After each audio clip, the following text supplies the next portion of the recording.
I'm Alessandra Barrett, Senior Content Editor for JOC, and I'm at our Inland Distribution Conference with Brad Jacobs, CEO of XPO Logistics. Thanks for joining me today, Brad. My pleasure. XPO's growth has been fueled by acquisition, including the recent acquisition of Conway, which took your revenue from $9 billion to $15 billion. What's your acquisition strategy? Well, our acquisition strategy for the last 4 years has been to buy great companies that are leaders in its field and to be a number one or number two player in almost all the service offerings that we have. So as a result of our acquisition strategy, we're the second largest contract logistics company in the world as measured by square footage. We're the largest provider of last mile logistics for heavy goods. We're the third largest intermodal provider. We're the second largest truck broker as measured by net revenue. Globally, we have over €1 billion of truck brokerage in Europe alone, and we're the largest manager of expedite shipments. And now with Conway, we'll be the second largest LTL provider in North America, and we already are the largest LTL provider in Western Europe. And we have the largest European-owned fleet in Europe as well. So are you moving toward an asset-heavy model, or what are your thoughts with assets?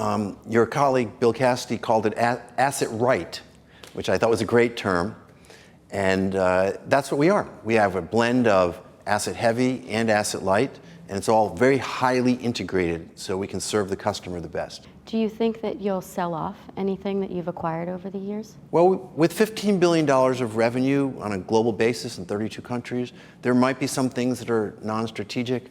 We have gotten some inbound calls unsolicited for part of the Conway business, so we'll take a look at that, but we haven't made any decisions on it yet. Now, JOC was recently acquired by IHS, so we've been going through our own growing pains of acquisition and just melding different corporate cultures. What's your strategy there for sort of bringing everything together? Well, you mentioned culture. Culture is very important. We only buy companies whose cultures are compatible with ours, who share the same basic values of honesty, trustworthiness, serving the customer, collegiality, and safety, commitment to safety as well. So because we've bought companies, even though they're all over the globe and in different fields, the same core values are there, so they've been very highly compatible. Does technology help or hinder the integration process? Well, technology is super important in the integration process because the systems have to talk to each other. And that's, after the HR issues, that's the very next thing that we tackle, is to make sure the technology is highly integrated. What's next?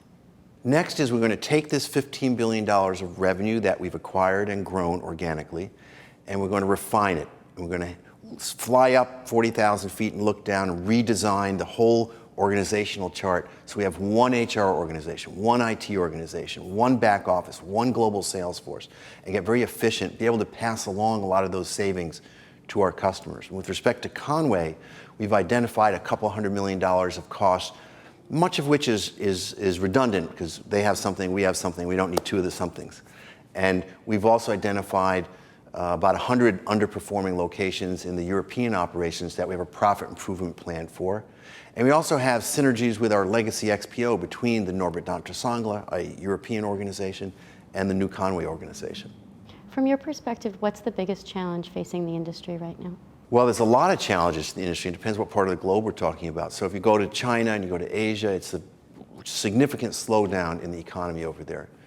If you go into Europe, there's issues with labor, and there's issues with different laws in different countries and how they sometimes conflict with each other. And here in the States, it's the perennial old problem of the driver shortage, which is not going to be solved until we go to autonomous vehicles, and that's many years in the future. Well, thanks for taking time from the conference and for presenting as well. Thank you, Alessandra. I've been speaking with Bradley Jacobs, CEO of XPO Logistics.